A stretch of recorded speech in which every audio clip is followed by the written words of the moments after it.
Hi friends, welcome to new video. ಇವತ್ತಿನ ವಿಡಿಯೋದಲ್ಲಿ ಪ್ರೋಮೆಟ್ರಿಕ್ exam ಬಗ್ಗೆ ಕಂಪ್ಲೀಟ್ ಮಾಹಿತಿ ಕೊಡ್ತೀನಿ. ಯಾರೆಲ್ಲ ಈ ಎಕ್ಸಾಮ್ ಬರಿಬೋದು ಅಂತಂದ್ರೆ ನರ್ಸಿಂಗ್ ಡಿಗ್ರಿ ಯಾರ್ಯಾರು ಕಂಪ್ಲೀಟ್ ಆಗೈತಲ್ಲ ಅವರು JNM ಆಗಿರಲಿ, BSc ಆಗಿರಲಿ ಯಾರಾದರೂ ಬರಿಬೋದು. BSc ಆಗಿತ್ತಂದ್ರೆ ಅವರು ಸ್ಪೆಷಲೈಸೇಷನ್ ಎಕ್ಸಾಮ್ ಬರಿಬೋದು. JNM ಆಗಿತ್ತಂದ್ರೆ ಅವರು ಟೆಕ್ನಿಷಿಯನ್ ಬರಿಬೋದು. ಟೆಕ್ನಿಷಿಯನ್ಗೆ ಮತ್ತು ಸ್ಪೆಷಲೈಸೇಷನ್ಗೆ ವ್ಯತ್ಯಾಸ ಏನಪ್ಪ ಅಂದ್ರೆ ಅದು ನಿಮ್ಗೆ ಅದು ಬಂದಮೇಲೆ ಟೆಕ್ನಿಷಿಯನ್ ಅಂತ ಬರುತ್ತೆ. ಇಲ್ಲಿ ಇದರಲ್ಲಿ ಸರ್ಟಿಫಿಕೇಟ್ ಮೇಲೆ ಸ್ಪೆಷಲೈಸೇಷನ್ ಅಂತ ಇರ್ತೈತಿ. ಎರಡು ಎಕ್ಸಾಮ್ಸ್ ಕ್ವಶನ್ಸ್ ಸೇಮ್ ಇರ್ತಾವೆ, ಸ್ಟಡಿ ಮಟೀರಿಯಲ್ ಎಲ್ಲ ಸೇಮ್ ಇರ್ತೈತಿ. ಸೊ ಈ ಎಕ್ಸಾಮ್ ಯಾವ ಥರ ಬುಕ್ ಮಾಡೋದಂದ್ರೆ ಆನ್ಲೈನಾಗಿ ಬುಕ್ ಮಾಡೋದಿರ್ತೈತಿ ಸ್ಲಾಟ್ಸ್. ಸೊ ನಮ್ಮ ಬೆಂಗಳೂರು ಮತ್ತು ಮಂಗಳೂರು, ಮುಂಬೈ, ಪುಣೆ, ಹೈದರಾಬಾದ್, ಚೆನ್ನೈ, ಕೊಚ್ಚಿ ಇಲ್ಲೆಲ್ಲ ಇದ್ದಾವೆ ಸೆಂಟರ್ಸ್. ನಿಮಗೆ ಹತ್ರದ್ದು ಬೇಕಂದ್ರೆ ಆದಷ್ಟು ಲಘುನ ನೀವು ಬುಕ್ ಮಾಡ್ಕೋಬೋದು. ಬೆಂಗಳೂರದ ಸೀಟ್ ಸಿಗೋದು ಭಾಳ ಕಷ್ಟ, ಎಲ್ಲ ಲಘು ಬುಕ್ ಮಾಡ್ಕೋತಾರೆ.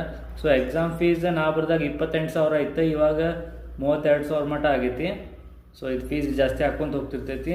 ಇದು ಕಂಪ್ಯೂಟರ್ ಬೇಸ್ ಎಕ್ಸಾಮ್ ಇರ್ತೈತಿ, ಮಲ್ಟಿಪಲ್ ಚಾಯ್ಸ್ ಇರ್ತಾವೆ. ಇದ್ರೊಳಗೆ ಎಲ್ಲ ಸಬ್ಜೆಕ್ಟು ಕವರ್ ಆಗ್ತಾವೆ. ನಾವು ನರ್ಸಿಂಗ್ನಾಗ ಕಲ್ತಿದ್ವು ಯಾವ್ಯಾವ ಅಂದ್ರೆ anatomy, physiology, fundamentals, surgicals, pediatric, OBG, gynaecology, community health nursing, med surg, research, ಆಮೇಲೆ ಮ್ಯಾನೇಜ್ಮೆಂಟ್, ಸೈಕ್ಯಾಟ್ರಿ, ಸೈಕಾಲಜಿ ಎಲ್ಲವೂ ಇನ್ಕ್ಲೂಡ್ ಆಗಿರ್ತಾವೆ. ಜನರಲ್ ಕ್ವಶನ್ಸ್ ಏನು ಬರೋಂಗಿಲ್ಲ ನಿಮಗೆ, ಎಲ್ಲ ಮೆಡಿಕಲ್ ರಿಲೇಟೆಡ್ ಇರ್ತಾವೆ.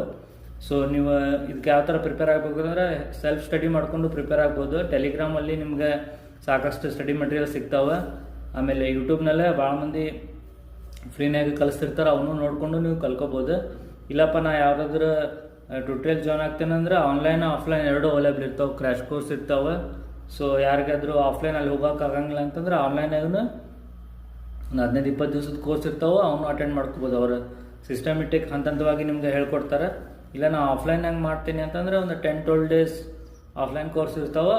ಕೋರ್ಸ್ ಮುಗಿದ್ಕೊಳ್ಳೇನ ಡೈರೆಕ್ಟ್ ಎಕ್ಸಾಮ್ ಹೋಗೋ ಥರ ಮಾಡ್ಕೊಂಡು ಹೋದ್ರೆ ಅದು ನಿಮ್ಗೆ ಹೆಲ್ಪ್ ಆಗ್ತೈತಿ. ಸೊ ಕ್ಲಾಸಿಗೆ ಅದು 10 ದಿವಸ ಅಷ್ಟೇ ಓದಿದ್ರೆ ಆಕೈತೆ ಅಂತ ತಿಳ್ಕೊಬಿಟ್ರೆ, ಸೊ ಬೇಸಿಕ್ ನೀವು ಅದು ಹೋಗಿನ ಮೊದಲು ಬೇಸಿಕ್ ಎಲ್ಲ ಪ್ರಾಕ್ಟೀಸ್ ಮಾಡಿ ಹೋದ್ರೆ ಅಂದರೆ ಈಸಿ ಆಗ್ತೈತಿ. ಸೊ 3 ಅಟೆಂಪ್ಟ್ ಇರ್ತಾವೆ ನಿಮ್ಗೆ ಎಕ್ಸಾಮ್ಗೆ. ಫಸ್ಟ್ ಅಟೆಂಪ್ಟ್ಗೆ ಕ್ಲಿಯರ್ ಆತಂದ್ರೆ ಓಕೆ, ಆಲ್ಮೋಸ್ಟ್ ಎಲ್ಲದು ಫಸ್ಟ್ ಅಟೆಂಪ್ಟ್ ಕ್ಲಿಯರ್ ಆಗೈತಿ. ನಂದು ಫಸ್ಟ್ ಅಟೆಂಪ್ಟ್ ಕ್ಲಿಯರ್ ಆಗೈತಿ. ಸೊ ಫಸ್ಟ್ ಅಟೆಂಪ್ಟ್ ಏನು ಕ್ಲಿಯರ್ ಆಗಿಲ್ಲ ಅಂದರೆ ಸೆಕೆಂಡ್ ಅಟೆಂಪ್ಟ್ ನೀವು ಅಪಿಯರ್ ಮಾಡ್ಬೋದು. 1 ತಿಂಗಳು ಬಿಟ್ಟು 3 ಚಾನ್ಸ್ ಇರ್ತಾವೆ 1 ಇಯರ್ ಒಳಗೆ. ಅಕಸ್ಮಾತ್ ಯಾರ್ದು 3 ಚಾನ್ಸ್ ಒಳಗೂ ಆಗಿಲ್ಲ ಅಂದರೆ ಅವರು ಮತ್ತೆ 1 ಇಯರ್ದು ಗ್ಯಾಪ್ ಮಾಡಿಕೊಂಡು 1 ಇಯರ್ ಎಕ್ಸ್ಪೀರಿಯನ್ಸ್ ಸರ್ಟಿಫಿಕೇಟ್ ತೊಗೊಂಡು ಅದಾದಮೇಲೆ ಮತ್ತೆ ಅಪ್ಲೈ ಮಾಡ್ಬೋದು. ಬಟ್ ಆಲ್ಮೋಸ್ಟ್ 1 ಇಲ್ಲ 2 ನಿಮಗೆ ಅಟೆಂಪ್ಟ್ ಒಳಗೆ ಪಾಸ್ ಆಗ್ತೀರಿ.